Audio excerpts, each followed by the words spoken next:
حي على الفلاح. What is the mission of Rasulullah sallallahu alaihi wasallam? The mission of Rasulullah sallallahu alaihi wasallam is to take a community that has fallen into corruption, and he has to bring them into the light of Iman. يخرجهم من الظلمات إلى النور. That's his job. How is he going to do it? That's the question. He will do it through this process. And because this is a Madani ayah, it means this process is good for the Quraysh, for the Meccans, and it's also correct for the Muslims. Even in a Muslim community, is it possible our Iman goes down?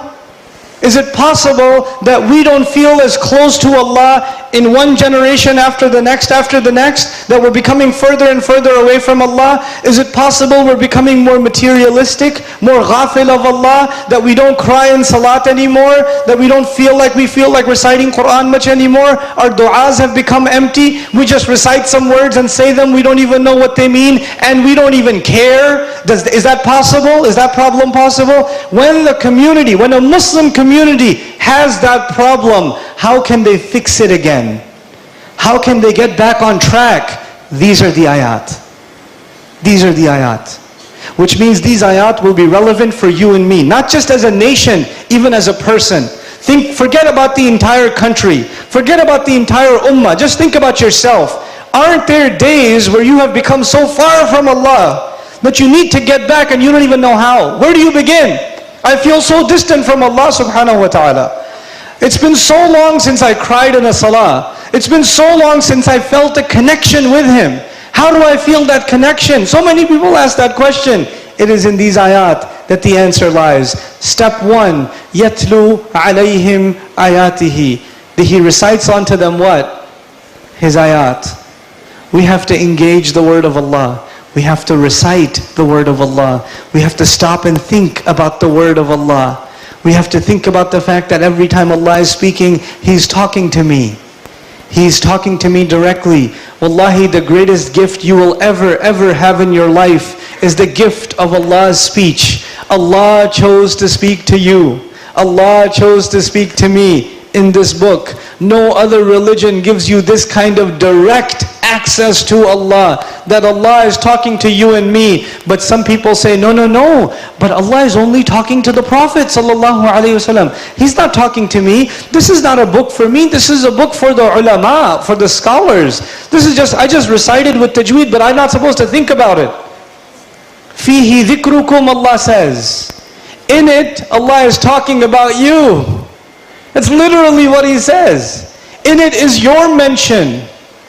It's about you. First thing, you engage this book.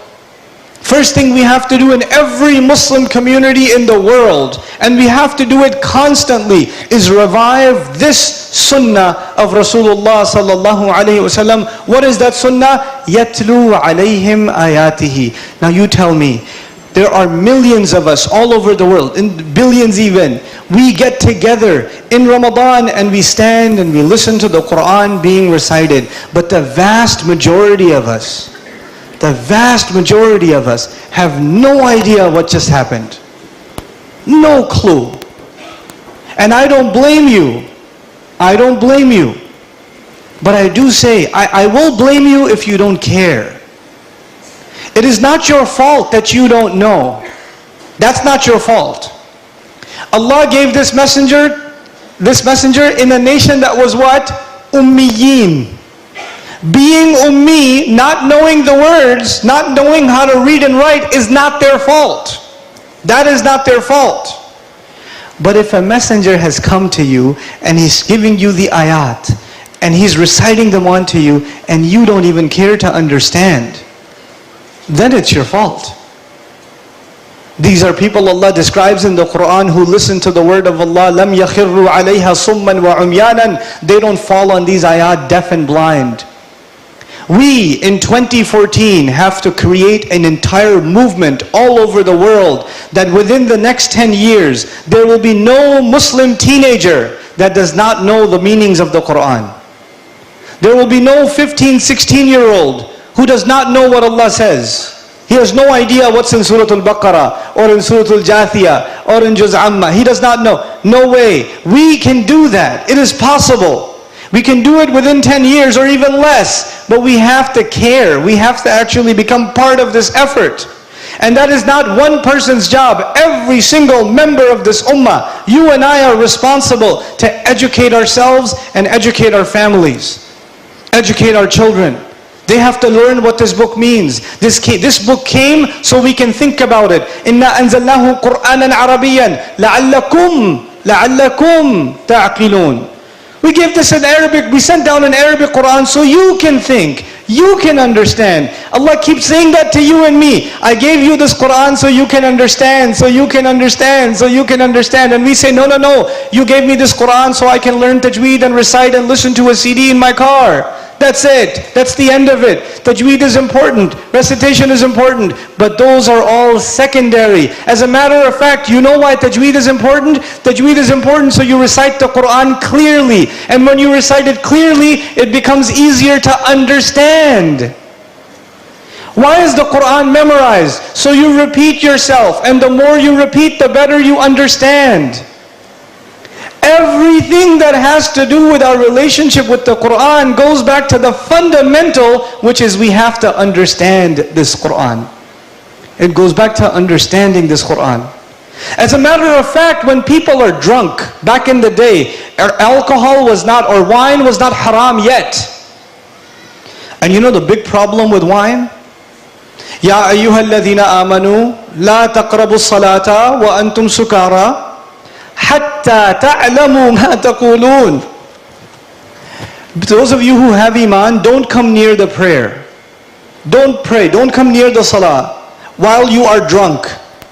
Until when? Until you know what you're saying. Until you know what you're saying. One of the major problems with wine in the Quran is somebody will make salah and the problem will be what?